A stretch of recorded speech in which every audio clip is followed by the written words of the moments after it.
Pasensya. Tingin ko masyadong maraming pasensya kang inilabas, no?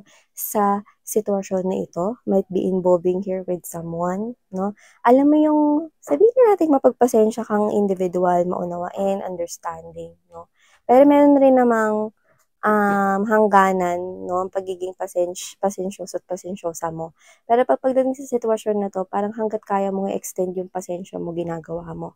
Okay? Parang ganun yung nakita ko dito.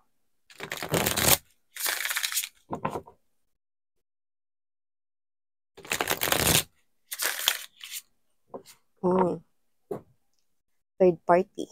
Okay? Third party, maraming klase yan. Third party na problema pumagitna sa isang connection. Third party kung saan may options. No? Third party kung saan tao naman ito. Dito na ako ng mga energies, no, na tao ito. Just take how this resonates, guys.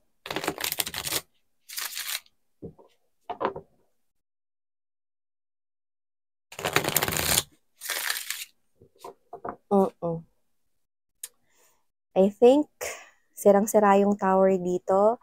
So, talagang may separation, may disconnection, no? So, pwedeng wala na kayong communication ng person na to na binigyan mo ng sobrang haba mong pasensya. Diba? Sa lahat ng decks, ito talaga yung sirang-sira yung tower, oh.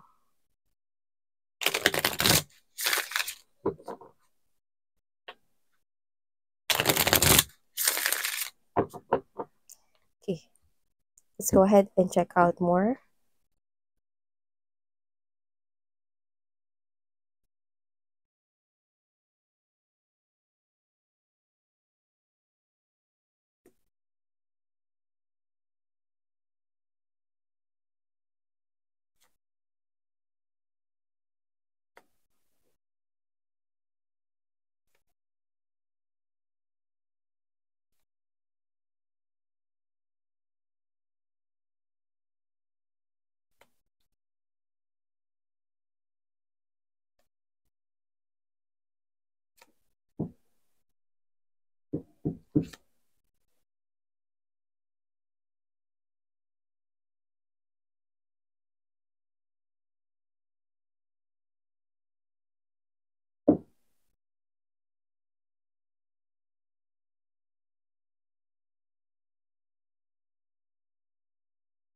Hey there mga my loves collective! Thank you so much for always staying here with me in the channel. So, bago natin simulan ang reading na to, welcome dito sa Dalnim channel at sa mga new subscribers, maraming thank you sa inyong lahat.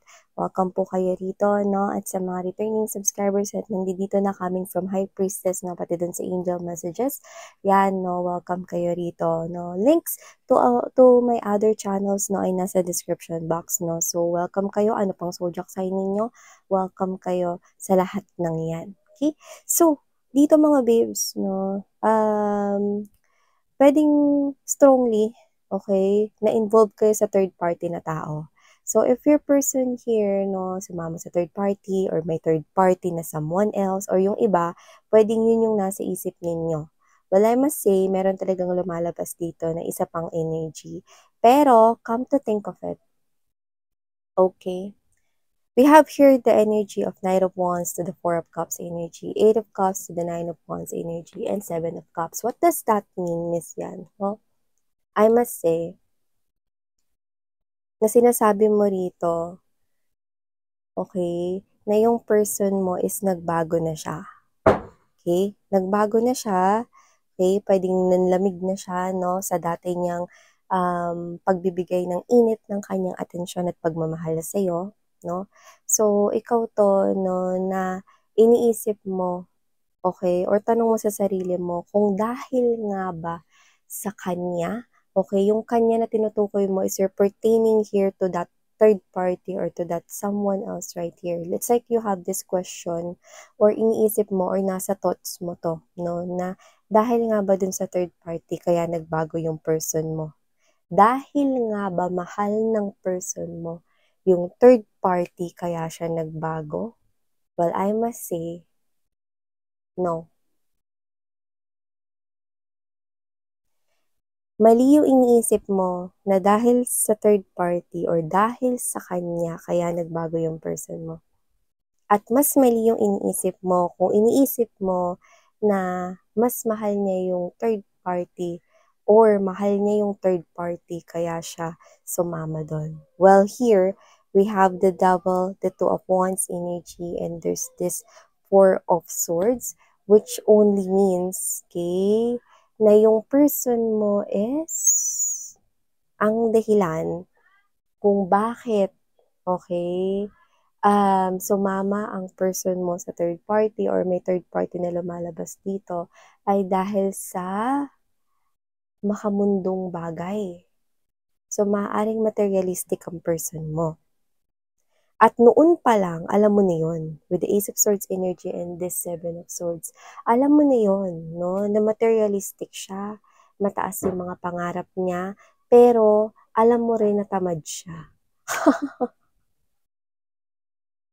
Hindi ka pwede mangarap ng tamad ka, babe. Diba? Hindi ka pwede mangarap na ng ano ka, diba? Lazy person ka. Walang ganon, no? Let's skip that part.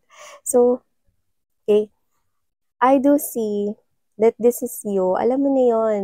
Pero mahal mo eh, diba? Alam mo na yan, no? Pero mahal mo siya. Tanggap mo siya na ganun siya, no? Pero hindi ka doon nag-focus, no? Natamad siya or whatever. Pwede ngayon mo yun nare-realize dahil wala na kayo. Okay? Parang ikaw to na, oh, tamad kasi yan eh. Gusto niya pag pangarap niya, ibang tao yung tutupad nun para sa kanya. Gusto niya kapag kapangarap niya, gusto niya ibang tao yung maghirap para doon. Tapos siya na lang yung makikinabang. Ganon. So kung sino man tong person na to, no, nakikita ko rito na mayroon ditong isang energy na lumilitaw, okay, sa kanyang life. Kasi that person here, siya yung nag-hold ng materialistic or makamundo, no? Parang siya yung nagiging daan para makamit ng person mo, no? Para ma-feed niya or tag nito, para ma-experience niya, no, na matanggap yung mga makamundong bagay na yan. Materialistic siya eh. Ano man yan, pwedeng halo-halo na yan, no? Basta mga bagay. Pero ganon, parang ang bababaw lang naman. Like gadget, no? Parang mga, kunyari, iPhone lang, the latest model. Or let's say, o sabihin natin, taas-taasan natin, no? Car, yan, baka dream niya yan, kayang i-provide, no, ni ate girl, or ni boylet, no, whatever, okay, at yung gender. Pero, nakita ko na yung person na yun, yung parang naging user, or parang tumayo rito na parang provider ng kanya ritong materialistic na mundo. In short, hindi niya yun mahal, okay? Nandoon lang siya kasi, sabi ko nga sa inyo, user, nakikinabang siya. Okay? So, kung sumama man yung person mo, alam mo kasi tong person mo, alam mo eh, sa sarili mo tamad to eh, no? Pero mataas yung pangarap niya. Galing. At taas ng mga pangarap niya, no? Pero tamad siya. So, nakikita ko rito, no, na with this Ace of Swords energy and there's the Seven of Swords energy, alam mo na yan noon pa lang, pero dahil sa pagmamahal mo, nabulagan ka before, no? At saka yung person mo, yung klase ng energy na kapag kami nakitang oportunidad, no, sinusunggaban niya agad na parang, uhulihin niya yun, susunggaban niya agad yun. Eh, nakita niya tong oportunidad na to, okay? At ito yung naging dahilan, no, kaya naging grasshopper siya, no? Galing sa'yo, tumalon siya mula sa'yo, papunta, no, sa iba ritong halamanan. So, ibig sabihin, no, mga babes, whatever the case may be, this person here, hindi na siya nag-iisip. Kaya nga nakabaliktad yung si King of Swords natin rito eh.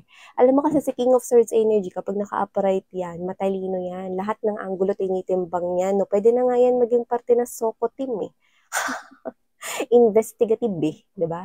Pero siya hindi. Hindi niya iniisip yon. Okay? Basta may oportunidad na, ay, okay to, okay. Ano, susunggaban ko na to, papatusin ko na to. Yan. Kasi nakakita ko rito na ito na talaga yun eh. Doon siya nakafocus sa, ano, sa bagay na magbe-benefit siya. So ito, si ate mo girl, or yung tumalabas na third party, or si boylet niya rito, no? ito yung nakita niya ritong next target. Okay? Pero ang nasa isip niya, hindi love. At mas lalong hindi sa feelings niya, hindi rin love. Kaya hindi dahil sa kanya, no? Kasi inisip mo rito yung pagmamahal, kaya lumipat ng relasyon, no? Kaya siya ron nagsusumiksik kasi dahil mahal niya. Mali. Okay? Kaya siya nandoon dahil mataas ang mga pangarap niya at gusto niya yon mga babes, na hindi siya pagpawisan. 'Di ba? At makuha niya yung mga pinapangarap niya, no, nang walang kapagod-pagod, no? Laway lang daw puhunan, no? Babe, alam mo ba na may lumabas ng latest iPhone ngayon? Ganun, no? Mga ganyan, 'di ba? Pero bago yan, papaandarin niya muna, no? Kasi hindi ko alam kung saan ba siya nag-graduate, no?